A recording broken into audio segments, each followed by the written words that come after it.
Also with us, former Deputy Assistant Attorney General John Yoo, now a UC Berkeley law professor. Professor Yoo, John, great to have you on, as always.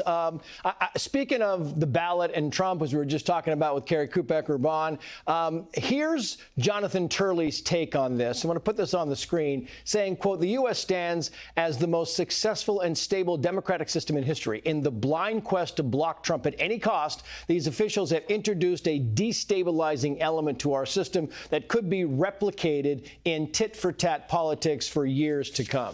Would you agree with that? Do you have a different take, John? What do you think?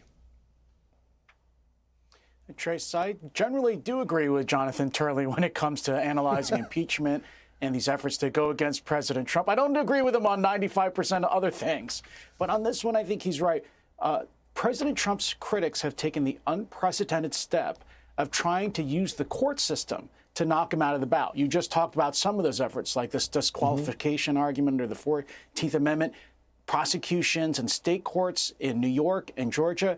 But I think the real threat to President Trump is the special counsel prosecution being brought by the Biden Justice Department that gets him in Washington, D.C., and where we're going to hear President Trump's appeals arguments now to the D.C. Circuit, where he's going to claim that he and other presidents have general immunity from criminal prosecution by federal prosecutors.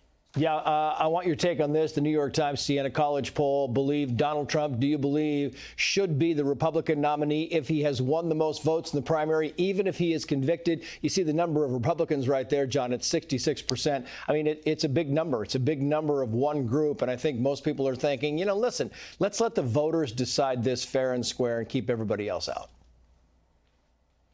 I think a lot of Republicans are responding to the idea that Donald Trump is being persecuted by a two-tiered system of justice, that this has not been used against other people like Hillary Clinton, for example. It's certainly not being used against Joe Biden. So I think Republicans say, I'm not sure whether any of these proceedings against Donald Trump are fair because it's never been done before and he's been singled out. So why should we let the Justice Departments of Georgia, New York, or the United States pick who I get to vote for? Yeah, we mentioned that you're a Berkeley law professor. I want to get your take while we're kind of coming full circle on this and Claudine Gay's resignation today as the president of Harvard. 6 months and 2 days, John. The following, she says, it has become clear that it is in the best interests of Harvard for me to resign so that our community can navigate this moment of extraordinary challenge with a focus on the institution rather than the individual. What do you think, John? Well, I don't know if I should admit this anymore in public, but I'm also a Harvard graduate. So I went to Harvard University. I think her presidency was untenable. I think these defenses that she's being singled out because of her race are also untenable. She gave what I thought you said earlier in the program was right.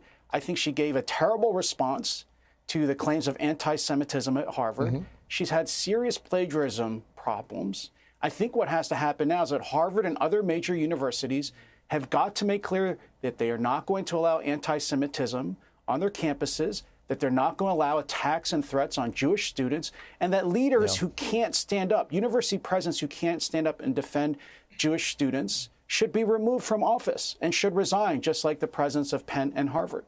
Yeah, full disclosure, I couldn't get into Harvard, John, but I appreciate that you are a Harvard scholar and a UC Berkeley law professor. Good to see you as always. Thank you, sir.